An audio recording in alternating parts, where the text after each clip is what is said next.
Nicolas, eu vejo você falando toda vez que vai postar algo sobre Bolsonaro, sobre Lula, sobre qualquer outro lixo que exista neste planeta. Você fala que se trata de uma dialética chamada hegeliana. Mas eu não sei o que é dialética, nem sei o que é hegeliana. De onde que vem hegeliana?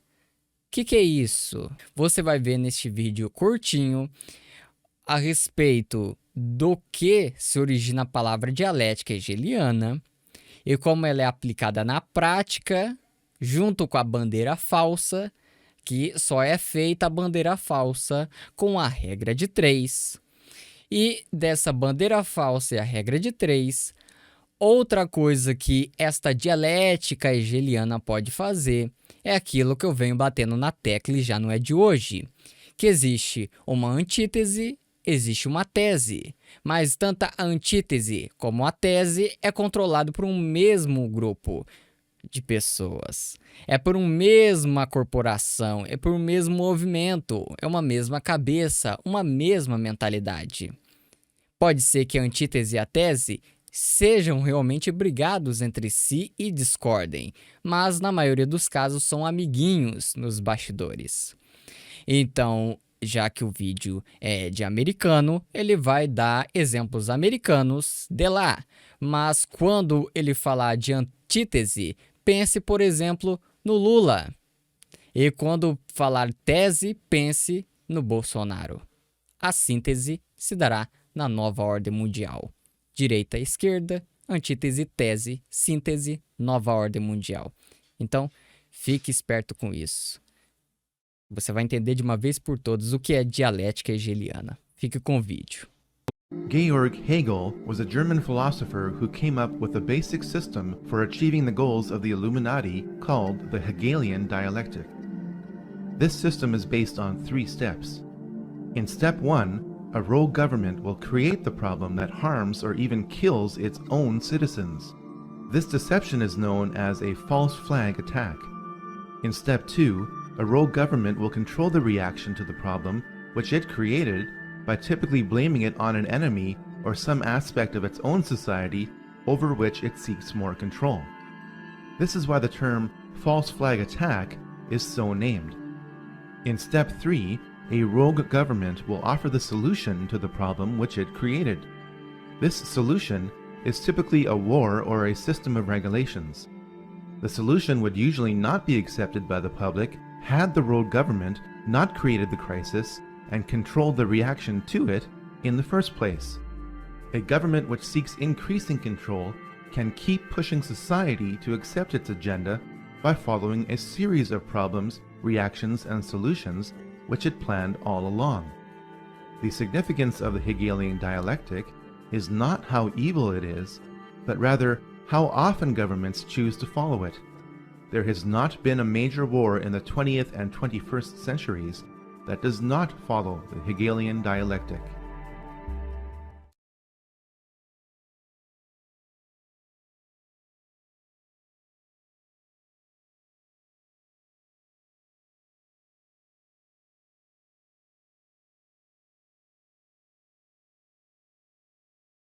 The Hegelian dialectic is a very subtle psychological process which can destroy conviction, crumble your conscience, and it can even eliminate every shred of opposition that might exist within you that would make you oppose the exterminating of Christian principles in society.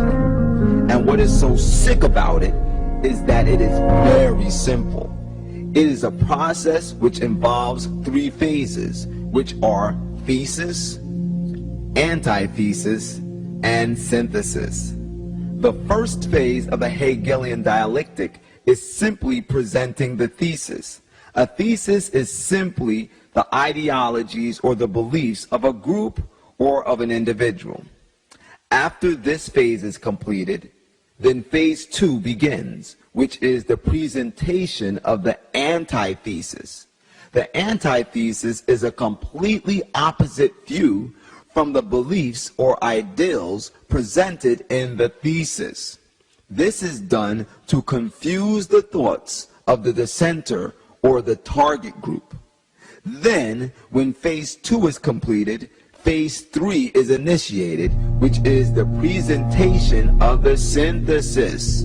The synthesis is a compromise between the two radically opposed ideals or beliefs that were presented in the thesis and the antithesis, which brings about a completely new belief system. A completely new belief system which is more than readily accepted by the dissenter or the dissenting group, because it relieves the confusion that was on their mind, and unknowingly now they compromise their own belief system. This process is then repeated a number of times until the dissenter or the dissenters finally give up and accept a new belief system without any more dissent at all.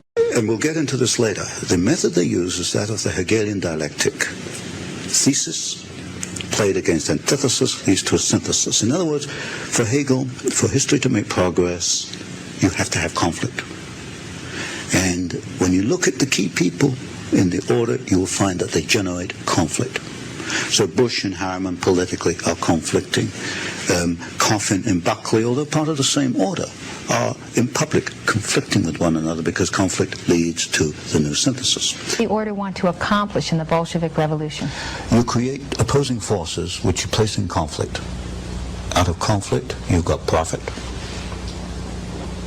you've got political power, and you can direct history. And if you look at the writings, for example, of the Trilateral Commission, they talk openly in the Trilateral Commission about managing conflicts, not solving conflicts, but managing conflicts. Conflict management, that's the cry. So they got the profit, the power, and the management. Mm-hmm. Where do they want to steer history through the Bolshevik Revolution? They wanted to set up, and they did, two opposing forces. Out of that came World War II.